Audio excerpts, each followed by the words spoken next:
Hi friends. So welcome welcome to our YouTube channel. So ఈరోజు ఏంటంటే special topic, మనం ఇంతకుముందు వీడియోలో చెప్పినట్టు ఏంటంటే, సో నేను ఒక చిన్న కోర్స్ చేస్తున్నాను. సో ఆ చిన్న కోర్స్ ఏంటంటే ఎన్ఎల్పి అని చెప్పాను మీకు, న్యూరో లింగ్విస్టిక్ ప్రోగ్రామ్.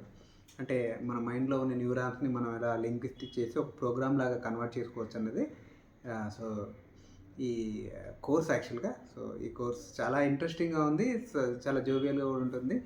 అండ్ ఎందుకంటే ఇంట్రెస్టింగ్తో పాటు మనకి చాలా యూజ్ఫుల్ అనమాట. సో అందుకనే నేను ఈ కోర్స్ అనేది నేర్చుకోవడం జరుగుతుంది. సో ఈ కోర్స్లో సో ఈరోజు టాపిక్ ఏంటంటే conscious mind and sub conscious mind. So ప్రతి ఒక మనిషిలో ఉండే ఒక మైండ్ని రెండు రకాల మైండ్స్ ఉంటుంది, conscious mind and sub conscious mind అని. సో ఈ conscious mind sub conscious mind ఏం చేస్తుందంటే, సో ఫస్ట్ కాన్షియస్ మైండ్ ఏం చేస్తుందంటే మనకు ఒక ఆర్డర్ అనేది పాస్ చేస్తుంది. అంటే ఇప్పుడు ఏదైనా వర్క్ వెళ్ళాం, అరే పోరా వెళ్ళి ఆ వర్క్ చేయి అని చెప్పేసి.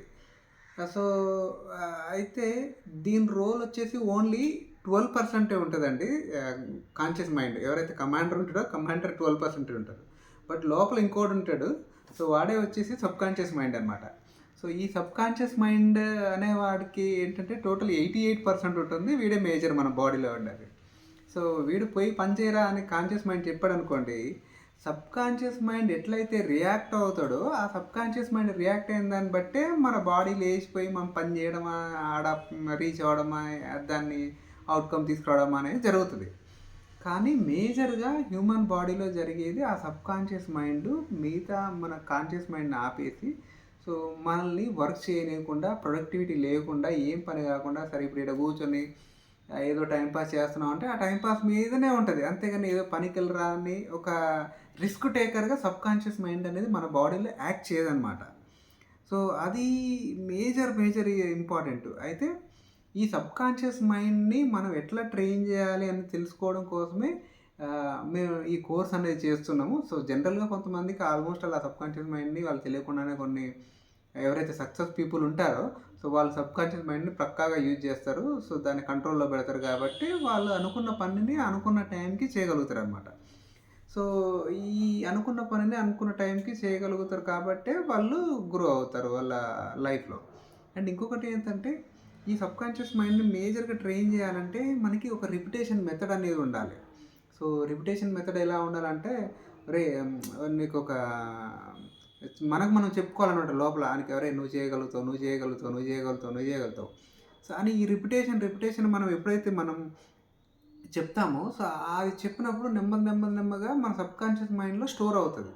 స్టోర్ అయ్యి నీకు ఆ సబ్ కాన్షియస్ మైండ్ ట్రైన్ అయిపోతున్నమాట. అంటే సో ఈ కాన్షియస్ మైండ్ తోటి సబ్ కాన్షియస్ మైండ్ రెండు ట్రైన్ అయిపోతాయి. సో ట్రైన్ అయిపోయి రెండు కోఆర్డినేట్ అయిపోయి, సో మనకి మంచి అవుట్పుట్, మంచి రిజల్ట్స్ ఇచ్చే ఛాన్స్ ఎక్కువగా ఉంటుంది అనమాట. సో అందుకనే చెప్పండి, మన చాలామంది సైకాలజిస్ట్ వాళ్ళ దగ్గరికి వెళ్తే అఫర్మేషన్స్ రాపిస్తారు మీకు. అంటే నీకు ఏదైనా భయం ఉందనుకోండి, భయం పోవాలి, భయం పోవాలి, భయం పోవాలి, 100 సార్లు రాయి, 200 సార్లు రాయి, రోజు 10 సార్లు రాయి అని చెప్తుంటారు. సో ఈ రాయడం అనేది ఇప్పుడు నార్మల్గా ఇందులో సబ్ కాన్షియస్ మైండ్ ట్రైన్ చేయడం ఎట్లా ఉంటుందంటే, మనం అనుకోవడం కంటే కూడా మేజర్గా మనం బై రైట్లో రాస్తే చాలా ఇంపాక్ట్ ఉంటుంది అనమాట. సో అప్పుడు మనకు మంచి రిజల్ట్స్ అనేది ఉంటుంది. సో అందుకనే మన చిన్నప్పుడు పెద్దోళ్ళు అంటుంటారు, అరే నువ్వు గట్టిగా అనుకోరా అయిపోద్ది అని. గట్టిగా అనుకోరా అంటే ఎందుకు, అది అనుకుంటే ఏంటంటే లోపల సబ్ కాన్షియస్ మైండ్కి అది ఎక్కిపోద్ది అనమాట. ఎక్కిపోయి సో ఆ సబ్ కాన్షియస్ మైండ్ అనేది మనం వర్క్ చేసుకోవడానికి మనకు సపోర్ట్ చేసి మనకి మంచి రిజల్ట్స్ అనేది ఇస్తుంది అనమాట. సో ఇంకొకటి ఏంటంటే, దాంతోపాటు నువ్వు తీసుకునే ఆ గోల్స్, నీ డిసిషన్స్ కూడా చాలా క్లియర్గా ఉండాలన్నమాట. సో వీటి గురించి కూడా మనం నెక్స్ట్ కమింగ్ టాపిక్లో మాట్లాడుకుందాం. సో మేజర్గా ఈ సబ్ కాన్షియస్ మైండ్ని మీరు ట్రైన్ చేయడానికి ట్రై చేయండి. సో అది ఎలా ట్రైన్ చేయాలంటే, మెయిన్ దీనికి కావాల్సిందే ఎఫర్మేషన్స్ అంటే నువ్వు చేయగలవు, చేయలేవు, నీకు వచ్చే ప్రాబ్లమ్స్ ఏంటి ఫస్ట్ నువ్వు ఐడెంటిఫికేషన్ చేసుకొని, సో ఆ ప్రాబ్లమ్కి రెక్టిఫికేషన్. నీకు భయం ఉంది సపోజ్, అయితే భయం ఉందంటే నువ్వేం చేయాలంటే, నేను ధైర్యంగా ఉండగలను అని చెప్పేసి నువ్వు మనసులో అనుకోవడమో కన్సిస్టెన్సీగా, లేదంటే దాన్ని రోజు కొన్నిసార్లు రాయడమో, ఇట్లాంటివన్నీ చేస్తే మనం సబ్ కాన్షియస్ మైండ్ అనేది ట్రైన్ చేయొచ్చు friends. So thank you very much. Thank you for the watching video. So ఈ వీడియో నచ్చినట్లయితే మీరు ఈ వీడియోకి లైక్ చేయండి. ఈ వీడియోని మీ ఫ్రెండ్స్ అండ్ ఫ్యామిలీలో ఎవరైనా ఉంటే వాళ్ళకి షేర్ చేయండి. సో మా ఈ ఛానల్కి సబ్స్క్రైబ్ చేయండి. సో మళ్ళీ ఒక మంచి వీడియోతో మీ ముందుకు వస్తాను. Thank you, me Rajendra Reddy.